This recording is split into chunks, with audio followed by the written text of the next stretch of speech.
Sebentar lagi kita akan kedatangan tamu. Tamu kita bukan Jokowi, bukan Prabowo, bukan Erdogan, tapi tamu kita bulan suci Ramadan. Tanggal berapa orang puasa? Tanggal berapa? Tanggal berapa? Loh, bet orang-orang di Batam ya. Kecil suaranya. Tanggal berapa? 6. 6 atau 5? Hah? Nah, itulah orang Indonesia. Bingung kita, Pak.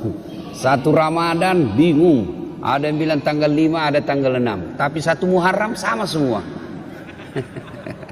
Ya. Nah, kita akan kedatangan tamu namanya bulan suci Ramadan. Ibuku di kampung, kalau dia mau kedatangan tamu, maka dia segera berbenah diri. Rumah dipel, spraynya diganti, gorden diganti, bahkan menu makanan pun lain dari biasa. Bahkan dia bilang, potong ku ayam, ada tamu mau datang. Coba, Masya Allah. Memang begitu mestinya kita dalam menyambut tamu, memuliakan tamu kita. Nah, insya Allah dalam hitungan beberapa hari lagi kita akan kedatangan tamu, yaitu bulan suci Ramadan. Bulan suci Ramadan ini banyak sekali namanya. 1, bulan puasa. 2, bulan penuh ampunan. 3, bulan penuh rahmat. 4, bulan dilipat gandakan segala kebaikan. 5, bulan ada di dalamnya bulan yang lebih mulia, satu malam lebih mulia daripada 1000 bulan. Banyak macam, subhanallah, banyak sekali nama-nama bulan suci Ramadan ini. Nah, untuk menyambut bulan suci Ramadan ini, apa yang mesti kita lakukan dan apa yang kita lakukan di bulan suci Ramadan? Apa yang perlu kita lakukan, persiapkan? Zaman saya dulu masih sekolah, itu kalau di Makassar kalau mau bulan Ramadan ada yang disebut minggu terakhir. Minggu terakhir itu dia senang-senang. Dia pergi ke pantai, tenggelam, terakhir betul. Ya, ada yang ngambil band, ya, elektron, nyanyi-nyanyi, bakar jagung, macam-macam. Tapi alhamdulillah lambat laun mulai hilang itu. Maka anak-anak milenial sekarang dia gantilah dengan istilah tarhib Ramadan, menyambut bulan suci Ramadan. Cuma saya kalau ceramah ini terganggu konsentrasiku kalau banyak anak-anak lari-lari. Lari-lari sana. Itu bedanya orang Kristen. Itu orang Nasrani kalau dibawa anaknya ke gereja, dikasih duduk itu di sampingnya. Duduk kau nak, dengar itu pastor pendeta ceramah, khotbah. Kalau kita, duduk. Ada bilang mamanya, pi aku main nak. Pergi lah main itu anaknya. Dan begitu ditanya siapa anak itu, tidak ada yang mau ngakui, malu diakui anaknya. Ya, bapak, saudara-saudara sekalian, apa yang perlu kita lakukan menyambut bulan suci Ramadan ini? Yang pertama, kita harus mempersiapkan diri secara fisik. Kenapa? Ramadan itu, puasa itu puasa fisik. Puasa itu ibadah fisik. Tidak bisa orang puasa kalau sakit. Iya toh? Maka harus persiapkan fisiknya. Latihan dulu. Orang kalau main bola kan latihan dulu, bos. Mau main futsal tidak langsung masuk main bola langsung, tidak. Kenapa? Keram kau punya otot, bisa jadi cedera ototnya. Maka ada pemanasannya dulu. Apa pemanasan sebelum masuk bulan suci Ramadan? Maka dimulai dengan apa? Kita puasa Senin Kamis dulu. Memulai dengan puasa-puasa sunnah. Supaya masuk Ramadan tidak kaget perutnya. Kenapa? Dia sudah terbiasa mulai latihan. Maka persiapkan fisik dulu. Yang berikutnya, selain fisik kita persiapkan apa? Ilmunya. Datang di sini, datang pengajian-pengajian begini. Maka adik-adik sekalian, bacalah ilmu, baca kitab. Supaya apa? Masuk Ramadan kita tidak bingung. Adik-adik remaja, belajar fikih, belajar mana yang memakruhkan puasa, mana sunnah-sunnah yang lebih bagus, mana yang mengurangi pahala, puasanya tetap sah tapi kurang pahalanya. Bagaimana hukumnya mimpi basah ketika siang hari? Ini banyak-banyak saya lihat anak-anak milenial. Anak-anak SMA toh, Ustaz, bagaimana hukumnya kalau kita lagi puasa siang hari mimpi basah? Ada toh mimpi basah kalau siang toh? Iya. Nah, puasanya sah dengan catatan begitu bangun langsung pergi mandi. Bangun langsung mandi. Kalau mimpi, kalau kreatif sendiri batal. Batal puasamu bosnya. Nah, itu harus ditahu semua itu. Termasuk bapak-bapak. Ada yang tanya, Ustadz, ternyata kalau malam boleh berhubungan suami istri. Ya boleh selama itu kau nikah. Halal. Yang tidak boleh siang. Selesai sholat subuh sampai maghrib jangan kau coba-coba. Kalau kau coba dekat-dekat istri dan kau offside, kartu merah. Apa dendanya? Puasa kau 60 hari berturut-turut. 60 hari berturut-turut. Kalau malam boleh. Maghrib sampai subuh boleh. Tiba-tiba ada bapak-bapak bilang, Ustaz, kalau malam betul boleh? Boleh. Masya Allah Ustaz, saya sudah 5 tahun biar malam tidak juga. Nah, kadongok kok. Makanya belajar kok bos. Ya? Nah, itu semua penting kita ketahui. Ustaz, bagaimana kalau menelan ludah pada saat puasa? Itu waktu kecil kan kita bilang kalau menelan ludah batal. Akhirnya kita meludah terus. Kering tenggorokan. Boleh kalau ludah, biar kau kasih keluar lagi, masuk lagi, keluar lagi, masuk. Boleh. Yang penting kau tidak tambah. Misalnya begini, tambah. Batal itu bos. Kalau yang di dalam tenggorokanmu keluar masuk, boleh. Yang penting kau tidak jijik. Keluar lagi. Nah, boleh kalau itu. Ya. Bagaimana kalau sikat gigi di bulan suci Ramadan? Boleh. Boleh. Yang penting jangan kau telan air. Pura-pura sikat gigi. Mamamu bisa kau tipu, tapi Tuhan Maha tahu. Dia kalau Ramadan dia kumur-kumur, 3 kali masuk, 1 yang keluar. Berarti dia korupsi 2 ini. Itu harus tahu ilmunya, semua harus kita tahu. Bapak-bapak, ini ibu-ibu yang pengantin baru, harus tahu ilmunya, mandi junub. Ada yang bilang, Ustadz katanya kalau Ramadan mandi junub, begitu selesai harus mandi junub. Begitu selesai hubungan suami istri mandi junub. Tidak. Tidak harus ketika selesai. Nanti mau sholat subuh baru mandi junub. Bukan puasa yang mewajibkan kita mandi junub, tapi sholat subuh yang mewajibkan bapak mandi junub. Ada orang dia bilang begitu selesai mandi. Sebelah capekku itu bos. Ku pengantin baru. Sudah buka begitu. Mandi kok. Masih baik itu kalau jam 8. Pulang tarawih begitu lagi. Mandi kok lagi. 2 kali mau mandi. Sekalinya mau tidur jam 11 begitu. Mandi lagi. Bangun jam 2 begitu. Mandi lagi. Sekalinya mau makan sahur begitu. Mandi lagi. 5 kali mandi satu malam. Mesek kok bos. Jadi kapan mandinya? Episode terakhir. Nah, ada juga kalau misalnya cuma ya kok ketawa anak muda, ini urusan orang tua.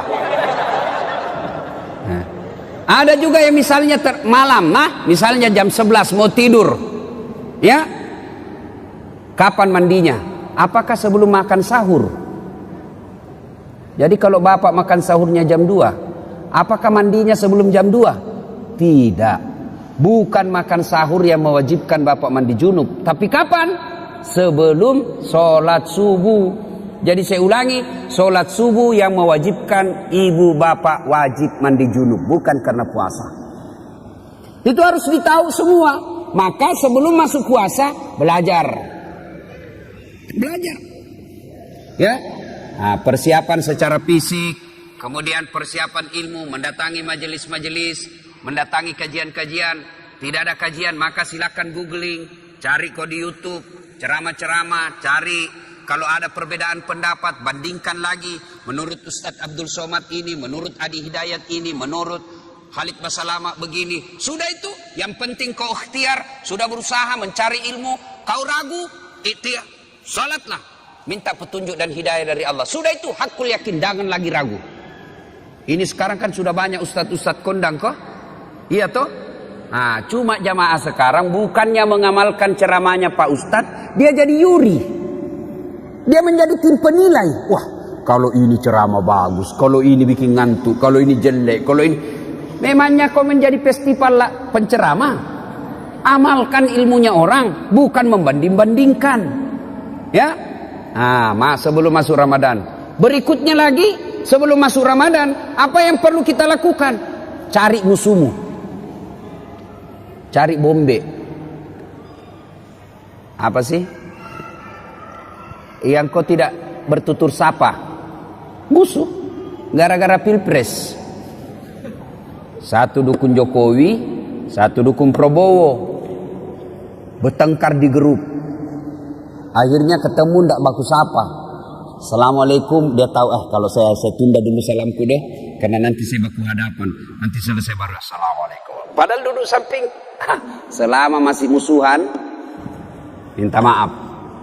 Kalau bapak masih musuhan masuk Ramadan, sah puasanya, tapi sayang amal-amal Ramadannya tidak dicatat. Nanti dicatat di buku amalnya setelah dia baikan sama musuhnya, termasuk yang suami istri. Itu di Sulawesi ada orang bertengkar sama istrinya gara-gara beda capres. Ya, ibu, bapak-bapak yang pernah sakiti istri minta maaf. Minta maaf sebelum masuk Ramadan. Bagaimana cara minta maafnya? Jabat tangannya, senyum, pandang matanya, jangan jabat tangan. Senyum kok bos. Ada orang jabat tangan menakutkan matanya. Oh ya, kok tidak ikhlas itu, senyum. Sudah itu apa? Salawat kepada Nabi. Allahumma shalli ala sayyidina Muhammad wa ala sayyidina Muhammad. Berikutnya sebut judulnya dosa. Bu, maafkan saya bu. Kata istrinya, kenapa pak? Apa judulnya? Nggak enak saya ngomong sama kau ibu. Sebut, kata Ustaz Dasar harus sebut. Nggak enak. Betul kau nggak apa-apa? Nggak apa-apa pak. Apa? Mohon maaf ibu, saya pernah selingkuh. Dia bilang istrinya, nggak apa-apa bang, saya maafkan. Memang begitulah makhluk biasa, namanya manusia. Kadang-kala kita hilap. Saya maafkan bang, karena 2 bulan yang lalu saya juga selingkuh. Ya, nah selain itu bapak ibu sekalian, maka selain ya, pertama persiapkan ilmu, persiapkan fisik, bersilaturahim. Itu yang kita lakukan. Nah, masuk Ramadan, maka yang harus banyak kita lakukan, pertama banyak-banyaklah berdoa. Doa kadangkala tidak diijabah gara-gara apa? Kita tidak tahu etika dan tata cara dalam berdoa. Kita harus tahu apa penyebabnya doa cepat diijabah. Saya ingin menceritakan sebuah kisah yang pernah dituturkan oleh Rasulullah Muhammad SAW. Abdullah bin Umar berkisah. Abdullah bin Umar ini anaknya Umar bin Khattab. Dia bercerita, Abdullah bin Umar, suatu kali kami mendengar Rasulullah SAW berkisah bahwa ada 3 orang pemuda melakukan musafir, perjalanan jauh. Tiba waktu malam, maka mereka mencari penginapan, tidak ada rumah. Maka mereka nginap di dalam gua. Tahu gua? Tahu gua, Dek? Tahu? Itu batu lubang dalam gunung. Masuklah mereka bertiga, karena waktu itu tidak ada hotel. Masuk bertiga. Begitu mereka tidur, bangun.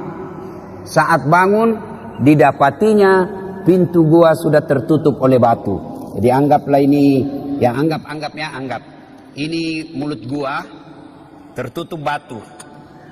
Mereka bangun, masya Allah. Inna lillahi wa inna ilaihi rajiun. Tertutup pintu. Dia dorong, tidak bisa terbuka. Dorong lagi, tidak bisa terbuka. Akhirnya satu di antara mereka berkata, ayo kita minta pertolongan Allah. Bagaimana caranya? Mari kita berdoa. Majulah orang pertama berdoa. Ya Allah, saya pernah mengurusi ibu saya. Saya bekerja di pasar. Setiap hari jika masuk waktu siang, waktu duhur, saya balik ke rumah saya dari pasar, jalan kaki berkilo-kilometer. Saya suapi ibu saya makan. Saya tuntun ibu saya makan. Selesai saya beri makan, saya kasih pakaian yang rapi. Lalu saya tuntun sholat duhur. Selesai semuanya, selesai makan, selesai sholat duhur, saya balik lagi ke pasar, mengurus dagangan saya. Tiap hari aku lakukan itu, ya Allah. Ya Allah, sambil dia kenang kebaikannya ini, dia berdoa kepada Allah. Ya Allah, jika mengurus orang tua, melayani ibu saya adalah kebaikan di sisimu, dan engkau merasa pantas membalasnya, maka saya mohon kepadamu, ya Allah, kabulkan doaku, bukalah pintu gua ini. Tiba-tiba pintu gua bergerak, terbuka, belum, hanya geser sedikit, tapi belum bisa dilalui manusia. Selesai berdoa, dia tunjuk orang kedua. Mas bro, kau lagi berdoa. Maju orang kedua berdoa. Ya Allah, saya pernah mencintai seorang perempuan yang tak lain adalah sepupuku sendiri. Saya sangat menyayanginya. Aku ingin sekali bersamanya. Dan dua satu ketika datanglah perempuan ini meminta tolong kepadaku. Mas, tolonglah saya, pinjami duitmu. Saya butuh sekali duit. Katanya ini anak muda, boleh saya pinjami kamu, tapi dengan catatan, temani saya tidur satu malam. Bagaimana caranya? Nak, kau bukan muhrim. Terserah. Mau kau saya bantu? Itu. Kalau kau tidak mau, tidak usah. Saya tidak pinjami kau. Karena butuh sekali ini perempuan. Akhirnya oke, saya terima persyaratannya. Maka ketemulah mereka di tempat yang mereka telah sepakati. Pada jam yang mereka telah sepakati, datanglah ini perempuan, mulai dengan berpakaian cantik sampai telanjang bulat. Telanjang bulat, bukan telanjang segitiga, telanjang bulat. Saya tidak tahu juga, jangan kau tanya saya kenapa disebut telanjang bulat. Saya juga tidak tahu kenapa, karena memang sudah begitu sejak lahir. Ditanya saya, kenapa orang tidak bilang telanjang segitiga ya? Telanjang segi empat atau telanjang persegi empat, telanjang bulat. Tidak tahu kenapa, jangan kau tanya saya tidak tahu jawabannya. Dia sudah telanjang bulat ini perempuan, ini laki-laki sudah mau mendatanginya. Tiba-tiba laki-laki ini seolah-olah melihat rambu lalu lintas. Huruf P silang warna merah. Dilarang parkir. Oh, tidak jadi ini laki-laki. Astagfirullah. Dia tinggal, dia palingkan pandangan. Dia bilang, ini duit, ambil ini duit. Bagaimana? Tidak jadi. Terlanjur nih. Tidak jadi. Jadi, kau tidak usah utang, ambil saja ini duit. Saya bantu kau lillahi ta'ala. Kira-kira kalau kau bos, tak kalah nih deh. Masya Allah. Dia tinggalkan sambil mengenang kebaikannya itu. Lalu dia berdoa kepada Allah. Ya Allah, jika pada saat itu saya mampu mengendalikan diri, saya tidak berzina padahal dia sudah di depan mata saya. Saya tidak berzina karena saya takut kepadamu ya Allah. Jika itu adalah kebaikan di sisimu, saya mohon kepadamu ya Allah, kabulkan doaku, bukalah pintu ini. Akhirnya bergetar lagi tuh pintu gua, tapi belum bisa dilewati. Maju orang ketiga. Kau yang terakhir. Majulah orang ketiga. Ya Allah, saya pernah punya pegawai. Sebelum dia gajian dia pergi merantau. Maka aku simpanlah dia punya gaji bulanan. Gaji bulanan itu kemudian saya belikan seekor kambing perempuan, kambing betina hamil tidak ada suaminya. Kenapa ketawa? Namanya juga kambing. Wajar, masa ada kambing akad nikah. Tapi sekarang banyak tuh cewek saingan sama kambing. Hamil tidak ada suaminya, deh beleng-beleng. Kambing. Lalu saya pelihara dengan baik. Mulai dari 1 ekor. Beranak pinak menjadi puluhan ekor. Kemudian menjadi ratusan ekor. Pada saat jumlahnya sudah ratusan ekor, datanglah pegawai saya ini menagih dan meminta gajinya. Mana gajiku? Lalu dia berkata, tuh gajimu, tuh ada di kambing. Ada semua itu kambing di lapangan. Maksudnya apa? Itu gajimu itu hari yang duitmu saya belikan kambing lalu beranak pinak. Itu semua kambingmu itu. Benar, iya itu kambingmu semua ini. Iya ambil semua. Dia ambil semua itu kambing, tidak tersisa satupun. Ini juga orang tidak tahu berterima kasih. Masa kau tidak simpan 1 ekor? Diambilnya semua. Ya Allah, jika memelihara amanah dan tanggung jawab adalah kebaikan di sisimu, dan itu patut mendapat balasan, maka balaslah kebaikanku ini dengan mengabulkan doaku, ya Allah, bukalah pintu gua ini. Alhamdulillah pintu gua bergeser. Alhamdulillah lagi mereka sudah bisa keluar. Nah, ini hadisnya Imam Bukhari pada nomor hadis kalau saya tidak salah 119. Dikisahkan ini. Nah, dari kisah ini apa pelajaran yang bisa kita ambil? Apa pelajaran yang bisa kita petik dari kisah ini? Pertama, ternyata tidak ada manusia yang tidak ada masalahnya. Adik-adik, ada enggak di sini yang tidak ada masalahnya? Ada? Jatuh cinta. Apa masalahmu? Dia suka enggak saya? Nah, sudah disuka, selesai masalahmu? Belum. Lamar. Dia terima enggak saya? Sudah dilamar, selesai masalah? Tidak, masalah baru. Apa? Uang panai. Orang Bugis uang panai, cocok enggak? Oke, diterima uang panai, masalah selesai itu, menikah. Sudah menikah, selesai masalah? Tidak. Apalagi mau punya rumah. Sudah punya rumah, selesai masalah? Tidak. Mau punya anak. Sudah punya anak, selesai masalahnya? Tidak. Langsung tua dilihat istrinya, jelek lagi dilihat istrinya, mau lagi kawin lagi. Coba, tidak, orang tidak ada masalah, semua ada masalah. Bahkan ini saya lihat semua ini muka-muka penuh masalah ini semua ini. Yang paling banyak masalahnya sekarang itu caleg yang tidak terpilih dan banyak utang balihonya. Itu paling banyak masalahnya itu. Ayo, tidak ada orang tidak ada masalahnya. Semua punya masalah. Belajar dari kisah tadi. Jangankan kita yang tinggal di kota Batam, ini saja manusia dalam gua ada masalahnya. Apalagi kita. Jangankan kita yang banyak dosa dan kesalahan, yang hampir tiap hari punya dosa, hampir tiap hari punya maksiat. Nabi dan Rasul tidak ada dosanya itu Nabi Muhammad. Apa tidak punya masalah? Penuh dengan masalah hidup beliau.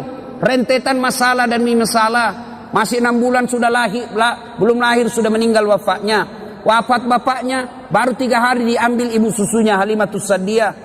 4 tahun bersama ibu susu kembali ke ibunya. Baru 2 tahun bersama ibunya, meninggal pula ibunya ketika usia 6 tahun. Diambil oleh kakeknya, baru 2 tahun bersama kakeknya, meninggal pula kakeknya, diambil oleh pamannya. Usia 12 tahun mereka, Rasulullah sudah mulai berperang, ikut perang, bukan perang agama tapi perang kelompok. Usia 16 tahun mulai berdagang bersama paman beliau, jalan kaki naik unta ke Syam, penuh dengan masalah. Di Mekah diusir dari kampungnya. Siapa yang mengusirnya Nabi? Bukan orang lain. Siapa yang mengusirnya? Pamannya sendiri. Nabi saja penuh dengan masalah. Minta pertolongan ke Taif. Apa dibantu di Taif? Tidak, dilempari satu kampung di Taif.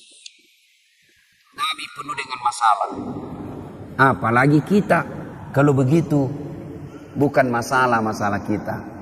Masalah kita adalah bagaimana mengatasi masalah. Itu. Kalau Nabi ada masalahnya, beliau ambil wudhu, sholat, hajat, minta pertolongan kepada Allah.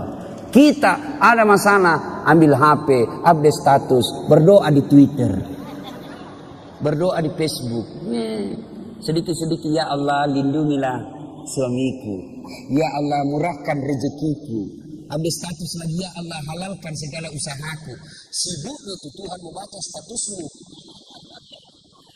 Berdoa di status bos, berdoa di atas sajadah selesai sholat. Maka adik-adik ketika ada masalah, diajarkan dari kisah ini, semua ada masalah. Tidak ada manusia yang tidak ada masalahnya. Kamu pikir Ustadz tidak ada masalahnya?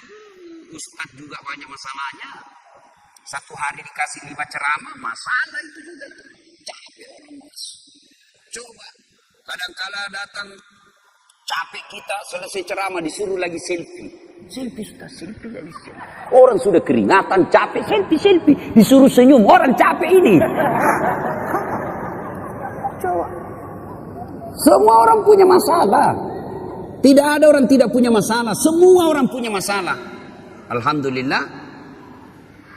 Allah cuma minta sabar, sempurnakan sholat. Ya. Ada masalah, ngadulah kepada Allah, berdoalah kepada Allah. Ya. Belajar lagi dari kisah ini, Ternyata dalam berdoa boleh menyebut kebaikan. Dalam berdoa ibu boleh menyebut kebaikan. Tapi bukan menyebut kebaikan kepada manusia, tapi menyebut kebaikan kepada Allah. Yang berdosa yang tidak boleh, bapak cerita ke tetangga. Kau tahu Dasat Latif? Itu dari Makassar. Itu jadi ustadz. Saya kasih sekolah itu. Dari SD SMP, saya lihat itu dia, tidak ada papanya. Saya yang kasih sekolah, tidak jadi manusia itu kalau bukan saya. Tidak boleh begitu. Tidak boleh. Tapi menyebut kebaikan kepada Allah ketika berdoa boleh. Ya Allah, saya pernah ngurus anak yatim piatu. Sepupu saya sekolahkan. Mulai dari SD, SMP, SMA, kuliah. Lalu aku nikahkan dengan wanita baik-baik. Jadi dia sekarang sudah menjadi orang yang berhasil. Jika itu adalah kebaikan di sisimu ya Allah, kabulkan doaku ya Allah, murahkan rezekiku ya Allah. Boleh. Ya Allah, saya pernah mencintai seorang wanita ya Allah. Aku sangat mencintainya. Aku sangat menyukainya. Dia pun mau sama saya, tapi mau muntah lihat saya. Nah, boleh menyebut kebaikan-kebaikan, boleh. Ya. Yang ketiga, hikmah dari kisah ini. Ternyata yang bisa menyebabkan doa cepat diijabah Allah, cepat dikabulkan Allah, satu, birrul walidain, berbuat baiklah kepada kedua orang tua. Ini adik-adiknya kan banyak semua ini ya. Siapa yang masih hidup orang tuanya? Angkat tangan. Yo. Yang sudah tidak ada satu? Yang tidak ada dua-duanya? Nah, coba. Bapak yang masih ada orang tuanya, mau cepat dikabulkan doa, urus orang tua dengan baik. Adik-adik mau cepat kerja yang baik, gak usah kau cari muka sama pejabat. Kau sudah punya muka itu. Ada kan orang suka sekali cari muka. Siap. Apa siap? Lebih kau cari muka sama orang tua Allah. Dengan cara apa? Cari muka pada Allah. Dengan cara apa? Muliakan orang tuamu. Muliakan orang tua. Itulah sumber berkah. Banyak diantara kita cari berkah ke guru, cium tangan ulama, datang ke makam ini, ziarah ke makam ini. Lalu ibumu di rumah kau tidak urus, gimana mau baik hidupmu? Ada ndak orang yang mencintai kita seperti cintanya orang tua? Ada ndak orang yang sayang kepada kita melebihi cintanya orang tua? Ndak ada. Inilah orang tua yang sangat mencintai kita. Adik-adik, saya tanya ibu, Bu, ada ndak orang mau kerja 24 jam tidak digaji? Ada? Siapa? Ibumu. Itulah orang tua. Kerja 24 jam ngurus kita, ndak pernah minta digaji. Malah dia yang kasih kita duit. Itulah orang tua. Kalau ada anak-anak kurang ajar, sekali-kali kau lihat itu ibu hamil. Lihat itu ibu hamil. Menderita itu ibu hamil, kasihan. Jalannya aja itu.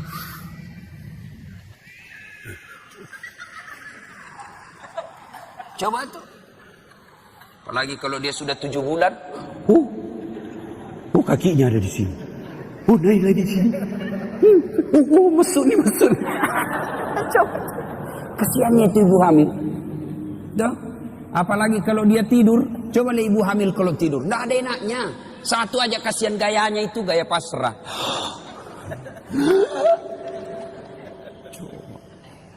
Ya Bu ya. Apalagi kalau melahirkan. Ibu pernah bayangkan, masih ingat waktu melahirkan Bu? Masih. Ada ibu-ibu melahirkan senyum. Mentang-mentang dia artis, keluar kok nak.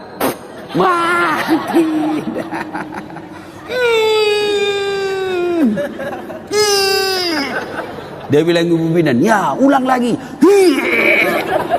Gigi besi. Coba itu.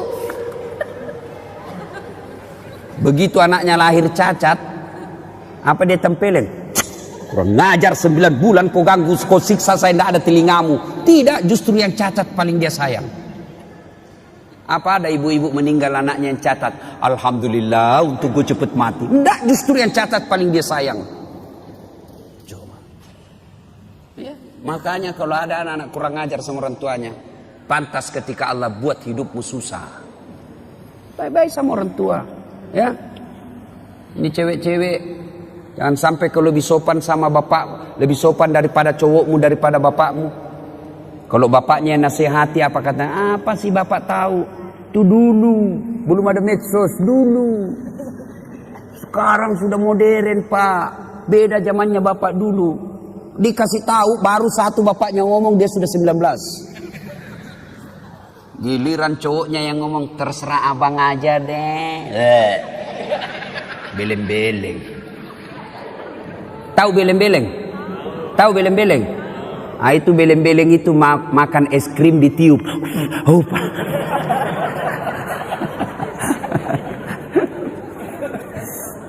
iya. Berbuat baiklah sama orang tua. Adik-adik, bagaimana cara berbuat baik sama orang tua? 1. Suara tidak boleh lebih keras dari ibu. Itu jelas, itu protapnya. Dalam Quran sudah jelas sekali protapnya. Imma yablughanna indakal kibra ahaduhuma aw kilahuma fala takul lahuma uf wala tanharhuma wa kullahuma qaulan karima. Itu sudah ada dalam Quran itu. Jangan kau berkata, sakit hatiku Ustaz. Berapa sakit hatimu dibanding sakitnya melahirkan? Ada kan anak-anak kasihan itu siapa yang besarkan neneknya? Sejak lahir ditinggal sama ibunya. Ibunya pergi menikah lagi, bapaknya menikah lagi. Akhirnya ini anak dibesarkan oleh neneknya, disekolahkan dengan baik, dapat kerja yang baik, ternyata baru pulang ibunya. Ibunya gagal pernikahan keduanya, bapaknya pun demikian. Lalu datanglah ini orang tua ke anaknya yang tidak pernah diurusnya. Ini anaknya marah. Apa bapak saya, dia terima beres, ibu saya tidak pernah diurus. Biar kau kasih haji ibumu 2 kali. Kau belikan ibumu 1 kilo emas. Kau bikinkan istana belum seimbang dengan darah yang ada menetes dalam dirimu. Itu dari orang tua. Ya, jadi tidak ada jalan itu mau melawan orang tua. Belajar dari kisahnya Ibrahim alaihissalam. Ibrahim alaihissalam dapat siapa namanya bapaknya Ibrahim? Siapa? Azor. Dia nyembah berhala. Ibrahim mau ribut sama bapaknya, mau lawan bapaknya. Apa kata Ibrahim? Kata Allah, sadar kau Ibrahim. Bapakmu itu, tapi dia nyembah berhala ya Allah. Allah berfirman, bagaimanapun dia bapakmu, jangan kau lawan bapakmu. Ya? Jadi, agar doa cepat diijabah Allah, birrul walidain. Berbuat baiklah kepada kedua orang tua. Adik-adik, saya menganjurkan pulang ini cium tangan orang tua.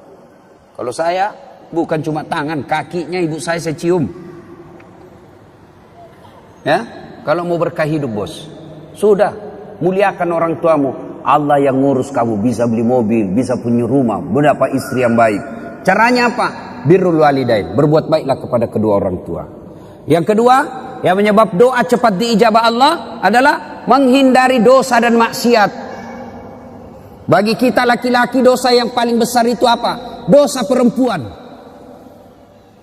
Tapi ini perempuan tolong kami kerjasama. Ya, kami ini laki-laki jaga mata, tolong kalian jaga akhlak. Biar kami setengah mati jaga mata, kalau kalian gentayangan susah. Masa kita mau jalan begini terus? Ada paha, ada dada, ya pasti dia dilihat barang bagus bos. Tapi jangan kok aniaya kami. Saya ini paling kasihan saya itu kalau di Makassar. Saya keluar rumah sholat duha dulu, berdoa dulu, zikir dulu. Baru 10 menit keluar dari rumah di jalan, habis saya punya zikir. Sebelah kanan dada, balik ke kiri paha, di depan kita dada, balik ke belakang pantat. Waduh, habis. Dia bilang orang, kenapa kau lihat Ustaz? Pasti dilihat, barang bagus bos. Makanya jangan, kata Nabi, jangan gara-gara perbuatanmu orang berdosa. Ya, kita ini dosa yang paling gampang membuat kita masuk neraka, mata. Mata ini yang paling gampang masuk neraka kita. Tadi lihat tiba-tiba kita zikir, tiba-tiba lihat cewek, ada cewek cantik, kelihatan pahanya, Kira-kira kalau lagi duduk-duduk depan rumah lihat cewek kelihatan pahanya, apa kau baca cowok? Apa? Bukan alhamdulillah bos. Bukan. Apa diucapkan? Subhanallah, maha suci Allah yang telah menciptakan keindahan itu. Bukan itu paha dipuji, tapi Allah dipuji karena dia ciptakan itu paha indah. Maha suci Allah yang telah menciptakan keindahan itu. Itu pahala. Orang Bugis bilang dalemak galendrong. Rezekimu itu bos. Kapan batasnya? Batasnya kedipan. Begitu berkedip, istighfar, palingkan pandangan. Astagfirullah. Jangan juga setelah kau tahan kedipannya. Pas berkedip dia bilang astagfirullah. Tapi matanya tidak dipalingkan. Astagfirullah. Astagfirullah. Bukan begitu. Ya, jelas ya. Menghindari maksiat, menghindari dosa. Dan dosa buat kita ini anak muda, yang paling besar peluang kita berdosa adalah zina. Perempuan. Makanya adik-adik sekalian yang sudah sarjana atau sudah tidak punya cita-cita untuk kuliah, tamat SMA, dan kau sudah mulai pintar berdewasa mencari-cari nafkah, segeralah menikah. Tidak usah khawatir, rezeki Allah yang ngatur. Nah, menghindari maksiat, menghindari dosa. Dan yang ketiga, yang membuat doa kita cepat diijabah Allah adalah memelihara amanah. Amanah tidak mesti jabatan. Ini kita semua ada amanah kita. Tanggung jawab kita ada. Ibu bapak orang tua tanggung jawabnya apa? Ngurus anak. Ketua RT amanahnya apa? Ngurus rukun tetangga. Caleg amanahnya apa? Suara rakyat. Itu semua amanah. Orang yang memelihara amanah maka akan mengabulkan, akan menyebabkan cepat doanya dikabulkan Allah. Saya bukan caleg Ustadz, anggota DPR bukan, ketua RT bukan, ketua organisasi bukan. Apa amanah yang Allah berikan kepada kita? Amanah yang Allah berikan kepada kita adalah anggota tubuh. Ini semua nanti akan ditanya. Mata kita akan ditanya, tangan kita akan ditanya, kaki kita akan ditanya. Dalam Al-Quran kan Allah jelaskan, Bismillahirrahmanirrahim, Al-yawma nahtimu ala afwahihim wa tukallimuna aydihim wa tashhadu arjuluhum bima kanu yaksibun. Tangan kita akan bicara, mulut kita akan bicara, kulit-kulit kita akan bicara atas segala nikmat. Nikmat itu amanah yang Allah berikan kepada kita. Mata ini amanah yang Allah berikan, maka jangan dipergunakan kecuali yang bermanfaat. Cara membersihkan anggota tubuh dari dosa. Anggota tubuh ini dibersihkan dari dosa dan kesalahan. Bagaimana caranya? Salah satu caranya ketika wudu. Berapa kali minimal kita wudu? Berapa kali minimal wudu ibu? Berapa? Minimal 5 kali. Sholat 5 waktu. Maka Nabi mengajarkan setiap wudu kau doa. Mulai dibasuh tangan. Jari-jari mulai. Itu sudah diajarkan doa. Ya Allah, ampuni dosa yang telah dilakukan tangan saya. Tangan kanan jari-jarinya masuk, jari-jari kiri masuk. Yang panjang kukunya hati-hati, bisa masuk setan di situ. Sambil berdoa, ya Allah, ampuni dosa yang telah dilakukan tangan saya. Apa dosa tangan? Orang Makassar bilang kokbi. Apa kokbi? Colek. Teman SMA dicolek. Coleknya dengan nafsu. Bisa itu dibedakan bos, colek teman dengan colek sahwat. Kalau colek teman sedikit saja dia. Kalau colek nafsu pak 5 jari. Nah itu colek nafsu itu. Itu ada yang berdosa begitu, maka kita minta ya Allah ampuni dosa yang telah dilakukan oleh tangan saya.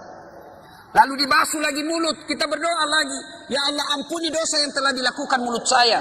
Disunnahkan masukkan jari-jari, syukur-syukur kalau bisa sikat gigi. Ya Allah ampuni dosa yang telah dilakukan mulut saya. Apa dosanya mulut? Gosip. Nah ini. Aslinya ini perempuan.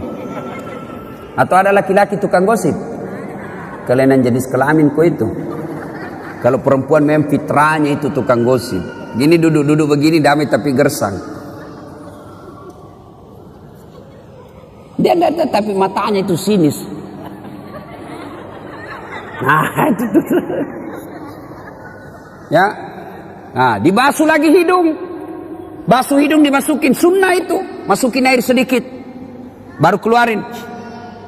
Nah. Baca, ya Allah, ampuni dosa yang telah dilakukan hidung saya. Apa dosanya hidung? Kau lebih tahu lah. Mencium yang bukan landasannya. Sudah itu, membasuh wajah. Ini yang paling banyak. Ya Allah, ampuni dosa yang telah dilakukan oleh mata saya, dan putihkanlah wajah saya di padang mahsyar kelak. Nah, apa dosa mata? Ngintip. Nah, itu dosa. Maka kita minta ampuni dosa yang telah dilakukan mata saya, dan putihkanlah wajah saya di padang mahsyar kelak. Salah satu tanda umatnya Rasulullah nanti di akhirat, wajahnya bercahaya ibarat bulan. Nah, sudah itu dibasuh lengan. Ini yang paling banyak kita salah. Basuh lengan sunnahnya dari jari ke siku.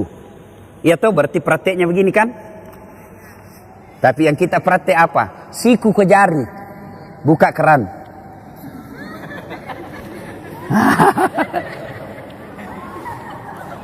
Salahkah? Tidak salah, tapi tidak sunnah. Sambil terima telepon malah itu ini. Beleng-beleng. Ya. Nah, pada saat itu kita berdoa lagi, ya Allah, ampunilah dosa yang telah dilakukan oleh tangan saya, dan berikanlah kitab kebaikan saya nanti di akhirat menerima tangan kanan. Itu kata Nabi, siapa orang yang diberikan kitab kebaikannya, ijazahnya, laporannya dengan tangan kanan atau dari depan, maka dia masuk surga. Sebaliknya, apabila diberikan kitabnya dari tangan kiri atau dari belakang, maka dia masuk neraka. Maka kita berdoa, ya Allah, berikan catatan kebaikanku nanti di akhirat menerima tangan kanan. Ya, sudah basuh itu. Berikutnya, membasuh rambut.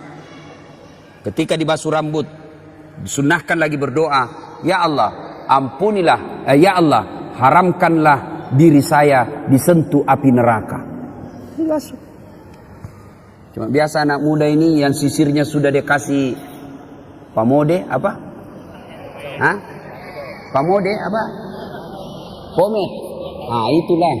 Kita dulu waktu kecil, Pak, tidak banyak jenisnya merek rambut. Anu ji, Tanco. Kalau ngambilnya tidak cukup 1 jari, 2 jari ngambilnya. Baru itu semua. Pas kena matahari keluar semua keringat di sini. Tanco. Sudah tanco modern sedikit apa? Minyak kemiri. Sekarang sudah baca cukurnya saja anak-anak sekarang model macam-macam. Ada sungainya. Ada kayak got di sini. Diganti gotnya di sini, ada juga di sini. Masya Allah. Sudah dikasih lah itu pamod.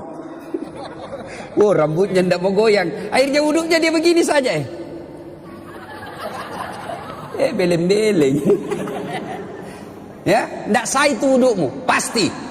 Karena dalam Quran membasuh sebagian rambut. Jadi kalau kau tidak basuh rambutmu tidak sah. Ya Allah, haramkanlah diri saya disentuh api neraka. Sudah itu, basuh telinga, ampunilah dosa yang telah dilakukan telinga saya. Dan basuh kaki, ya Allah, ampuni dosa yang telah dilakukan kaki saya, dan lekatkanlah kaki saya di jembatan Siratal Mustaqim nanti. 5 kali bos kita berdoa sehari semalam. 5 kali. Masa Allah tidak ampuni dosa? Cuma yang jadi masalah, kadangkala kita wudu buru-buru. Selesai. Bahkan sambil menyanyi. Yo ayo, yo ayo, yo ayo, ay. Ya? Nah, saudara-saudara sekalian, inilah 3 yang membuat doa kita cepat diijabah Allah. 1, birrul walidain.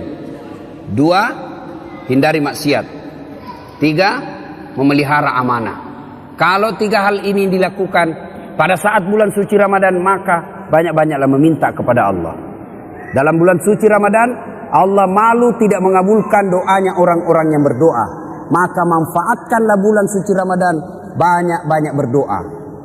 Saya sudah berdoa Ustaz, sudah saya lakukan itu yang apa yang tidak sunnah tadi ini. Kenapa doaku tidak dikabulkan Allah? Berarti apa yang kalian minta tidak baik buat kalian. Ya Allah, mudah-mudahan suamiku bisa beli mobil. Malah mobil terjual. Allah tahu ibu, kalau ada mobilnya suami dipakai selingkuh. Allah tahu. Ya Allah, mudah-mudahan saya bisa lulus universitas terkemuka sesuai cita-cita dan impianku. Tidak lulus, jangan sangka buruk, sangka baiklah. Berarti apa yang kalian itu minta tidak baik buat. Ya Allah, mudah-mudahan bapakku tulus nyalek, kok tidak lulus, tidak lolos. Berarti bukan itu yang terbaik. Dan Rasulullah Sallallahu Alaihi Wasallam pernah mengisahkan di surga kelak ada orang masuk surga lalu diberi hadiah oleh Allah. Nih hadiahmu, ini banyak sekali hadiah. Lalu orang ini berkata, ya Allah, banyak begitu kau kasih saya. Rasanya amal yang saya lakukan di dunia tidak sebanyak ini. Kenapa banyak begini? Ibaratnya amalnya cuma 5, Allah kasih 5.000. Lalu Allah menjawab, ketahuilah, itulah doa-doamu yang tidak aku kabulkan ketika kau hidup di dunia. Karena saya tahu kau tidak mampu memikul apa yang kau minta itu. Berarti tidak ada doa yang tidak diijabah. Yang ada adalah Allah menunda doanya selama doa itu kita lakukan dengan sebaik-baik. Ibu bapak saudara-saudara sekalian, inilah tausiah kita pada hari ini. Mudah-mudahan ada manfaat dan kebaikan di dalamnya. Selamat memasuki bulan suci Ramadan. Kita berdoa, lagi berapa hari? Kurang lebih 8 hari lagi. 8 hari belum tentu masih hidup bos, 8 hari. 8 hari itu masih bisa kita meninggal 3 kali.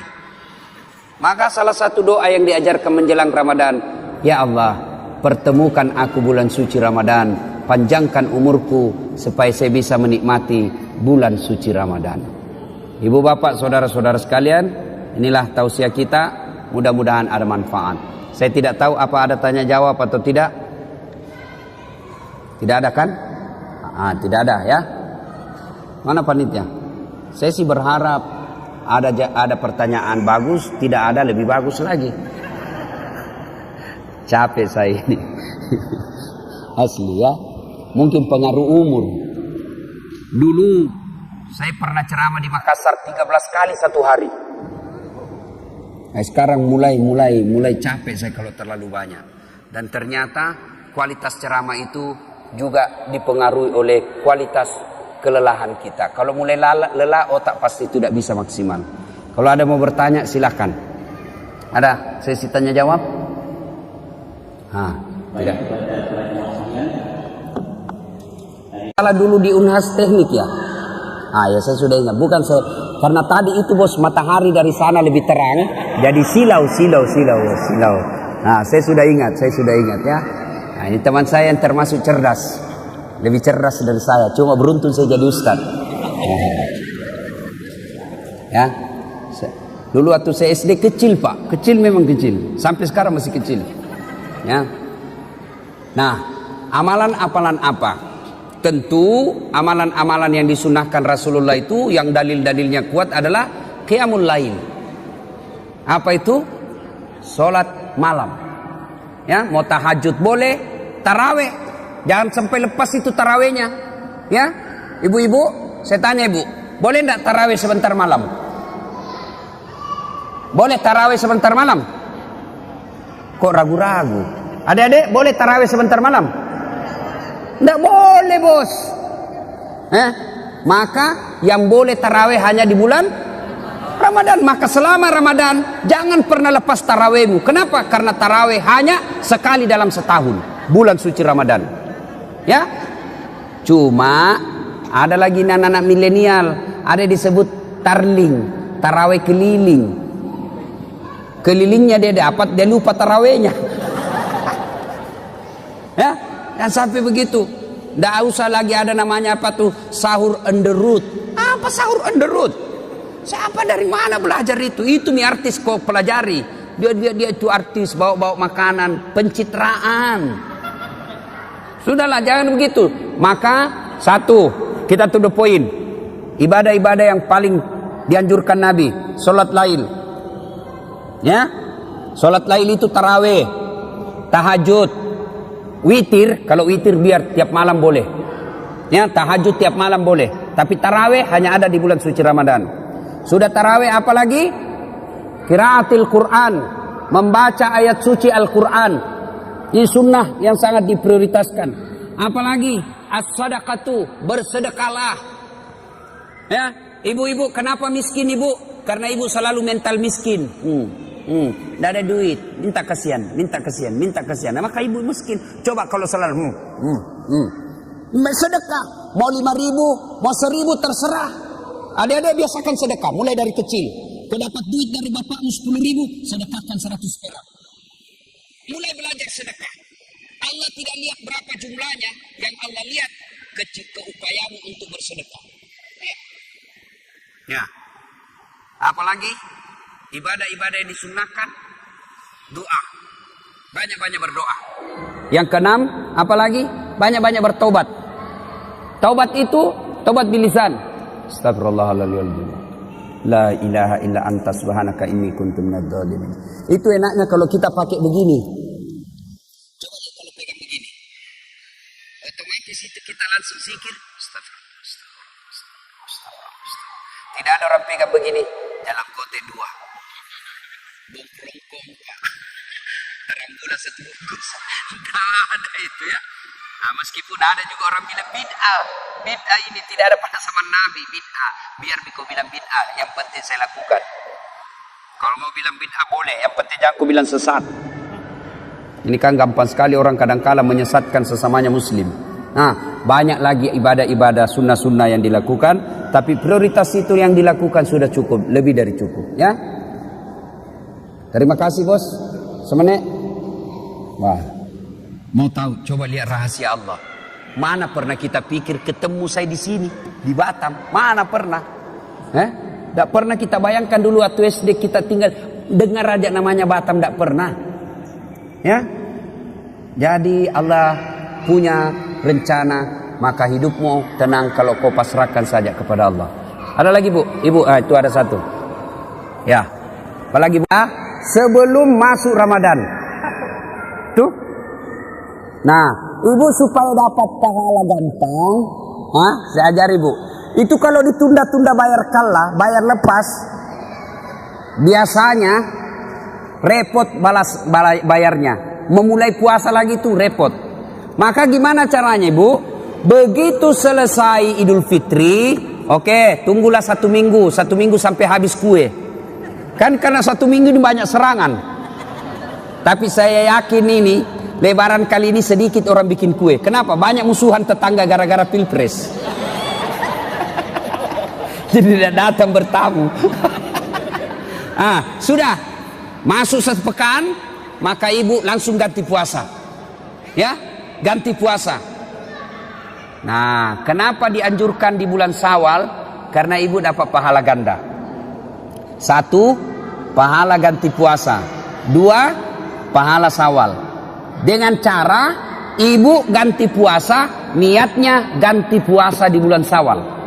Kalau ibu ganti puasa, niat ganti puasa di bulan Syawal, maka ibu dapat pahala ganda. Dapat pahala puasa Syawal dan juga dapat pahala ganda. Itu menurut ulama satu yang lain. Yang lain ada pendapat ulama lagi yang mengatakan tidak boleh digandeng-gandeng begitu. Tapi kalau ibu termasuk orang yang sangat susah berpuasa, maka lakukan. Dengan niat tadi tidak boleh ibu niat Syawal. Kalau ibu niat Syawal 6 hari, maka ibu tetap wajib ganti. Misalnya ibu punya puasa lepas 5, maka niatkanlah ganti puasa 5. Sudah itu tambah 1, dapat pahala ganti juga dapat pahala Syawal. Batasnya adalah sebelum masuk Ramadan. Hari ini pun masih bisa, besok pun bisa.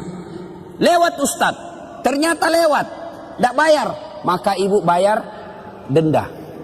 Dendanya apa? Puasanya jadi 10, misalnya yang lepas 5, puasanya jadi 10, tidak. Puasa bayar tetap 5, tapi ibu harus membayar fidyah. Apa itu? Memberi makan fakir miskin selama 5 hari. Ya, dendanya itu.